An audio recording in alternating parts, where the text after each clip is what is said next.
Guys, ako po si Buman A. Kianyo, BS Cream Black G. At ngayon, ipapasyal ko kayo sa aking bayan na pinagmulan, ang bayan ng Umingan. Ang bayan ng Umingan ay ang ikatatlong klaseng bayan sa lalawigan ng Pangasinan.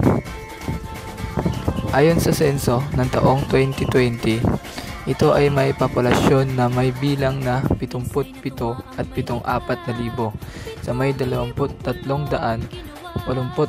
kabahayan. Ang bayan ng Umingan ay matatagpuan sa paanan ng Caraballo Mountains. Ito ay hangganan sa hilaga ng Sangkintin, Pangasinan, silangan ng Lupao, Nueva Ecija, timog ng Coyapo, Nueva Ecija at Balungaw, Pangasinan sa kanluran. Kilala ang bayan ng Umingan dahil sa magaganda nitong tanawin. Ngunit ang pinakasikat dito ay ang tinatawag na Kalabasa Festival. Pinagdiriwang ng Umingan, Pangasinan ang taunang Kalabasa Festival nito para isulong ang lokal na produktong agrikultural ng bayan. Nagbabalik na ngayon ang mga crowd-drawing community festival habang patuloy na pinapagaan ng Pilipinas ang mga paghihigpit nito sa pandemya.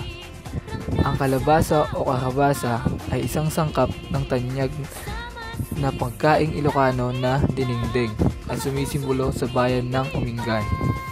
Dinarayo ang festival na ito ng maraming tao sa iba't ibang dako ng Pangasinan, lalo na sa buong bayan ng Umingan.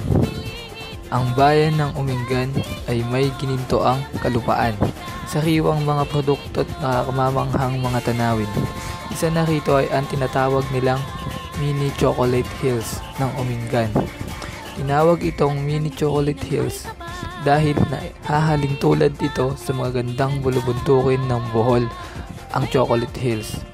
Ang Mini Chocolate Hills ay matatagpuan sa barangay ng Palkan, Sitio Burao, Marayuan Sur, sa bayan ng Umingan. Sumikat ang tanawin ito sa kasagsagan ng pandemya at dinarayo ng mga tao galing sa iba't ibang bayan dahil sa magandang tanawin at sariwang hangin. Isa rin sa kinaaaliwan ng mga tao at turista rito sa Umingan ay ang tinatawag nilang View Deck Nature Park. Matatagpuan sa Barangay Diaz, Sitio Tibag, Umingan, Pangasinan. Dinarayo ang lugar na ito dahil sa napakaganda nitong tanawin. Nakamamangha ang ganda ng tanawin kapag ikaw ay umakyat na sa deck nito. At ito ay dinarayo ng mga raming turista.